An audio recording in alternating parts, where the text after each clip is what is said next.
I'm Stephen Gallagher from CUHK Law, and this is Class Acts. I'd like to talk to you about Chinese shipwrecks and the law of treasure hunting.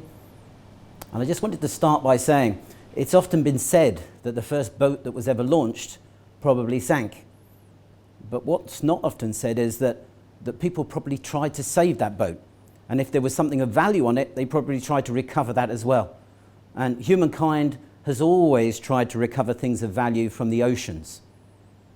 Now, when we think of recovering things of value from shipwrecks, we obviously think about things like gold and silver and jewels, and we think about pirate treasure. But of course, the true treasure of our oceans lies in our heritage and our history, which is at the bottom of the oceans. So this image is a photograph of a wreck that was discovered in 2018 at the bottom of the Black Sea.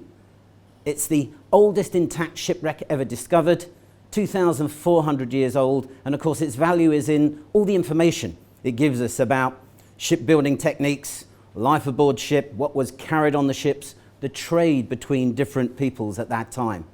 That's the true heritage of the oceans. But let's focus on some gold and silver as well, because at the bottom of the oceans we also have some incredible shipwrecks that do contain, or probably do contain, gold and silver and other treasures. So this is a painting of a very famous battle that took place between the Spanish and the English back at the beginning of the 1700s, in which this ship, the San Jose, exploded. It seems that a shell hit its magazine and the gunpowder exploded, and the boat sank to the bottom of the Atlantic Ocean. Now, what's not often remembered about this ship is that 600 people were aboard at the time, so 600 lives were lost. And that's another issue to do with these shipwrecks and people trying to recover wrecks and treasure. But this shipwreck is a legendary shipwreck, mostly because of what cargo it's meant to contain. And when its wreck was discovered and has been mapped out more recently, the issues have arisen as to whether it still contains the gold, the silver, the emeralds that were meant to be on board at the time it was sank, perhaps worth $17 billion in today's money. That's why it's described as the Holy Grail of shipwrecks. But of course, the issue arises with this particular shipwreck: if the gold, the silver, the jewels are ever recovered, who do they belong to? Because it was a Spanish ship, but it was bringing back treasures from the South Americas, from Peru. It sank in waters that are today claimed by Colombia. And it was discovered, well, originally by a private company who say they have a license from the Colombian government, but subsequently by a private company working with a public company from North America, from the United States. So suddenly there becomes an issue about, if this treasure is recovered, who owns it? And that's really what I want to talk to you about today. So I want to talk to you about who owns shipwreck and treasure when it's discovered. If you find it, can you keep it? And what part does Chinese shipwrecks play in the development of the law to do with the ownership of shipwreck? So let's start off by considering the law and why it's important in Asia. This is a map of known shipwreck sites, mapped out as small black dots. Each black dot represents a known shipwreck site. And here I've frozen the map on our region, on the Asia-Pacific region, and we can see that there are thousands of dots there. Each dot represents a shipwreck. Each shipwreck may contain treasure. And so that's why it's important to know about who owns shipwrecks, particularly in Asian waters.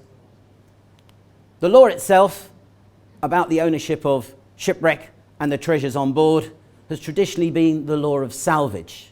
And the law of salvage is one of the oldest private international laws, a law that worked between individuals from different nations based upon maritime merchant law. And in its original form, it was quite simple. The idea was that the law of salvage was intended to help encourage people to save ships and to save goods upon shipwrecked ships for the original owners. And this was to be without taking any of the goods for yourself, but you would be entitled to a reward for saving the ship or the goods for the original owners. So the law of salvage operates in roughly the same way today. Generally, any shipwreck discovered, any cargo recovered, should be saved for the original owner. But it becomes more interesting, of course, when we say, what happens if you can't find the original owner? Or what happens if the original owner has abandoned the wreck or the goods? Well, at that point, most jurisdictions, most states around the world have now introduced laws which say, in those circumstances, the wreck, the cargo, it belongs to the state in whose waters it's found. And the finder, well, they may be given a reward, or they will be given a reward, but they might be entitled to keep some of the recovered cargo as well, or a share of any profits from the cargo. But on the high seas, outside of jurisdictional waters, if we can't identify wreck, if the wreck has been abandoned, then the finder may be able to keep this. And that was a concern to many states about wrecks in international waters and about them being exploited by treasure hunters. But most people were saying, well, it's not really a problem because we're talking about the deep oceans. And really, no one has the technology to exploit the deep oceans. And if they do, it's going to be expensive, and that's going to put treasure hunters off. Well, as technology developed, things changed. This was never really a problem until we get to 1945 and the development of the aqualung, the self-contained underwater breathing apparatus by Jacques Cousteau, which allowed for many people to explore the oceans relatively safely and relatively cheaply. And that led to a boom in the treasure hunting industry. And we got such famous characters as Mel Fisher in North America, who went hunting for the fabled treasure ships from the Spanish fleets that were exploiting all of the wealth from South America, and he found some of them. And when he did, of course, he recovered the treasures from them, and there were legal disputes about the ownership. Because, of course, the Spanish would often say, this treasure has come from one of our ships, so that should be our treasure. And then others would come in and say, yes, but the treasure originally came from our state, so we should have a share in this treasure as well. But the American courts at times awarded ownership of these wrecks and their treasure to treasure hunters like Mel Fisher, which led to concern from the international community. It led to changes in the law in North America as well to close this loophole so that people like Mel Fisher couldn't exploit wrecks anymore. And it led to the international community starting to think about what would happen if people did discover shipwrecks at the bottom of the ocean and try to recover from them. So the international community's response was to add a couple of provisions. Really not hard laws, but just indications of intent to an international convention, the United Nations Convention on the Law of the Sea. Now, this was promulgated in 1982 and has been described as a constitution for the oceans. So it's really about the use of the oceans, the free use of the oceans, and also about ownership of the oceans and control of different parts of the oceans, particularly what are referred to as territorial waters. But the general idea is that the high seas and the seabed should be at the free use of everyone, with the seabed being protected from exploitation. And of course, that's where our shipwrecks are usually found. So with the United Nations Convention on the Law of the Sea, the international community, starting to think about these shipwrecks, added two provisions which were to do with shipwrecks found on the high seas, on the seabed, and just said that really these should be protected for all of humankind. These aren't hard laws, but indications that they should be protected. Now, the international community's response was considered adequate at the time because, as I said, no one really thought that there'd ever be a danger to these shipwrecks. But then a problem occurred, and that was to do with this particular ship. And many of you may recognize this image. It's a painting of a very famous shipwreck. This is a shipwreck of the Titanic having struck an iceberg and then sinking. And we can see all of these people in the ocean around the sinking ship, because, of course, it was carrying thousands of people, and in the end, hundreds of people died. So a terrible tragedy.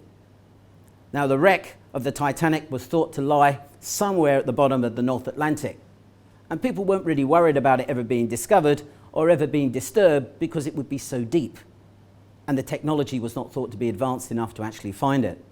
But of course, in 1985, the wreck of the Titanic was discovered at a depth of some, 3,700 meters.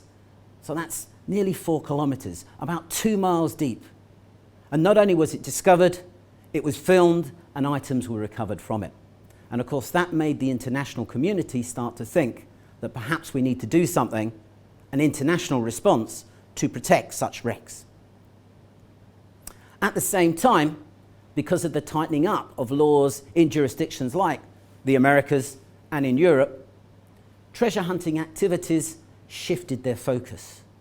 They shifted away from the Americas and Europe and moved across to Asia.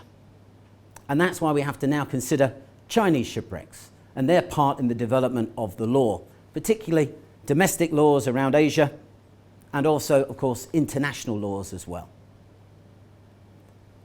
The treasure hunters, looking elsewhere for their gold and silver, came to Asia and found shipwrecks. And they did find gold and silver, but they found another form of treasure as well. And that's been described as blue and white gold, because they found the great porcelain treasures. They found shipwrecks which had intact cargoes of porcelain, and we're talking primarily Chinese porcelain. In 1984, Mike Hatcher discovered what's been called the Hatcher cargo, 25,000 pieces of porcelain from the Ming dynasty in remarkably well-preserved condition, which were then sold off at auction by his company. In 1985, he found the Nanking cargo, 150,000 pieces of blue and white porcelain.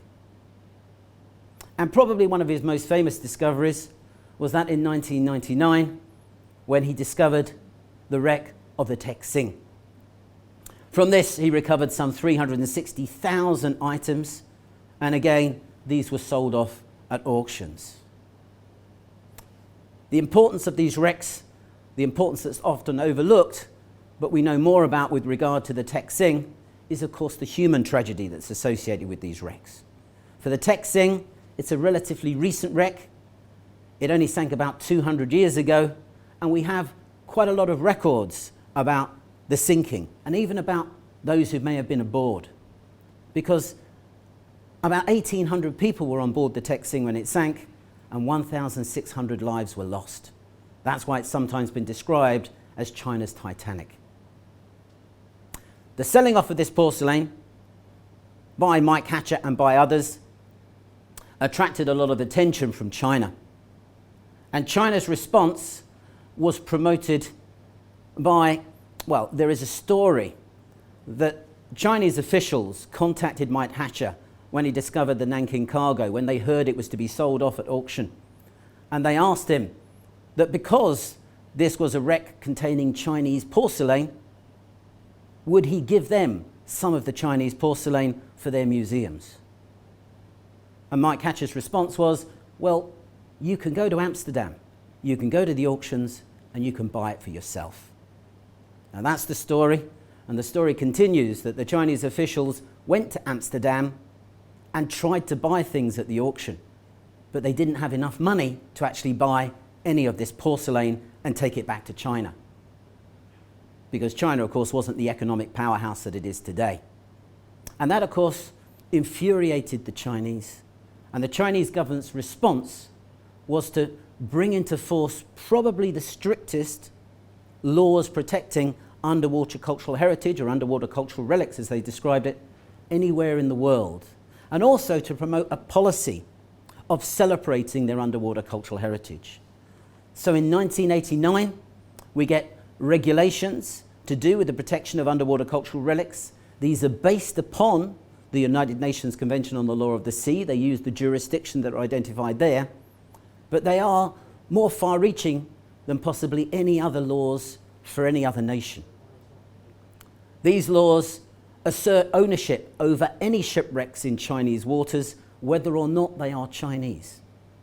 And they also purport to assert ownership over shipwrecks found in international waters as well.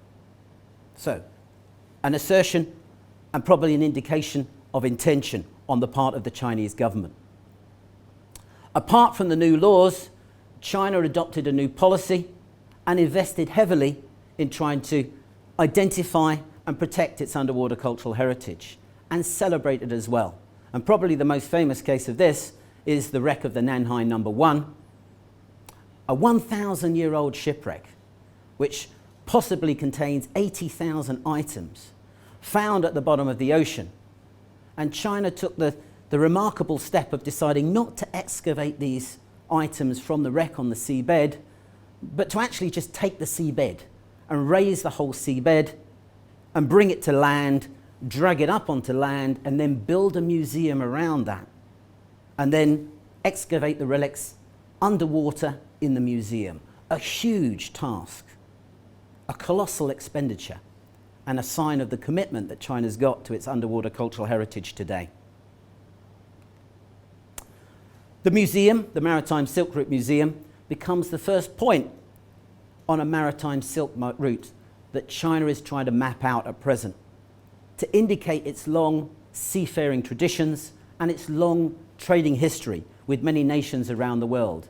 And that's why it's celebrating things like the Ming voyages and trying to establish archaeological sites that celebrate the fact of these famous voyages around the world to show the connection that China's always had with these nations around the Indian subcontinent, Arabia, and down the coast of Africa as well. There are economic and political reasons behind this, but it's also a celebration of China's cultural heritage. The international community, spurred on by concerns about wrecks like the Titanic and the exploits that were going on in Asia with the Chinese porcelain wrecks, did bring in new laws in 2001, and this is the Convention on the Protection of the Underwater Cultural Heritage. So we have a new international convention, and this does have hard laws in it which are intended to protect our underwater cultural heritage. And the first principle is that the underwater cultural heritage should be protected for all of us, because it is part of humankind's heritage, and it should never be exploited. And that means that salvage is incompatible with the provisions of the Convention. So, very important laws which will protect our underwater cultural heritage if nations sign up to them. And of course that's been the biggest problem, because we have the laws there, but not many nations have actually signed up to this particular convention. And that means when we consider the question of who owns shipwreck today, well, if we look at the laws that apply, this table shows you 3 international conventions. On the far right, we have our Underwater Cultural Heritage Convention from 2001, and I put down there a list of Asian jurisdictions. And at the bottom, we'll see a list of jurisdictions of the traditional seafaring nations: Germany, Netherlands, Portugal, Spain, United Kingdom, United States of America. And we can see that not many of them have signed up to the convention. And if we look at the local Asian regions, only Cambodia has signed up to the convention. There's always been talk of China signing up to the convention, but it may be that its laws are incompatible with the provisions of the convention. So, we have that new international law. Not many people have signed up to it. In fact, more people have signed up to the salvage conventions, and nearly everyone, with the exception of the United States, has signed up to the United Nations Convention on the Law of the Sea. And that means that when we have to start thinking about who owns the oceans and shipwrecks found in them, we have to think about the United Nations Convention on the Law of the Sea and its effect on jurisdictions. So if we put up a map of our region and the South China Sea, which of course has lots of people are contesting ownership in that region, well, we can see why. Because this is the overlay of the jurisdiction of the United Nations Convention on the Law of the Sea. And we see these hatched areas, the diagonal lines. These are disputed areas. And we see that shipwrecks found in these areas, well, there will be disputes over their ownership, and they will not be protected by the new international convention. So if you're thinking, okay, but what happens in Hong Kong? And if you're thinking perhaps you want to go and look for treasure in Hong Kong's waters, well then please remember this. Hong Kong's laws are pretty settled. Hong Kong has a 3-mile jurisdictional limit inside China's waters, and within those waters, if you find shipwreck, if you find treasure, then the law is pretty straightforward. If you find anything that predates the year 1800, then it belongs to the Hong Kong SAR. It belongs to all of us. If you find anything after 1800, well then it still belongs to the original owner of the property, if they can be traced, and if not, it belongs to the Hong Kong SAR.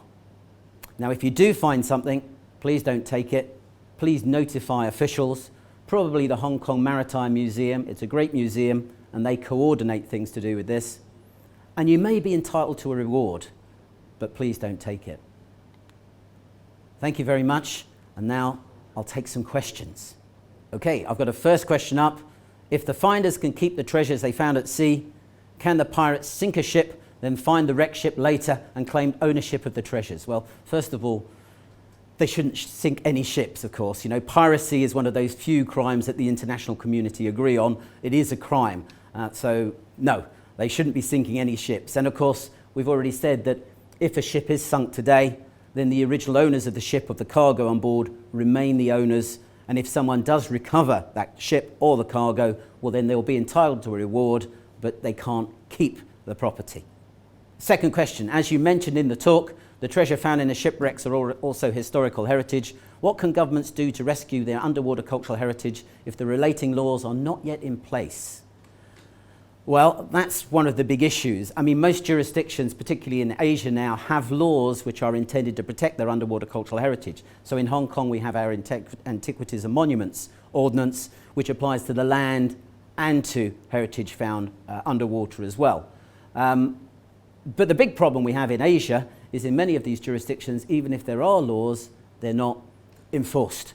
And that's where we had issues in the last 20 years in Asian waters. So the thing to do, of course, is to encourage these states to try and enforce their laws and to encourage states to sign up to the International Convention so that we get underwater cultural heritage protected for all of us. The next question is, Hong Kong used to be a famous seaport, and what has the Hong Kong government done to protect the underwater cultural heritage? Well, we have got laws which protect underwater cultural heritage. As I said to you before, it's the Antiquities and Monuments Ordinance, and that is enforced in our waters, but the Hong Kong government could do more. The Hong Kong Maritime Museum, if you go to their website, they have a plan for actually mapping out all of our underwater cultural heritage in Hong Kong's waters, and identifying it is the first step in protecting our underwater cultural heritage. So that would be something that I would hope the Hong Kong government would do. Our last question is, do we need to recite lots of legal provisions if we study law? Well, yes, I'm afraid you have to learn a bit of law. We tend not to recite legal provisions, but actually in the study of law you do start to just remember certain of these principles. Particularly in a common law jurisdiction like Hong Kong, you tend to remember the stories associated with cases. So you remember the cases and you find yourself actually knowing what the law is. Thank you very much. Thanks for joining me today. In the next episode of Class Acts, Professor Ian Morley will talk about city development and urban history. So thank you once again.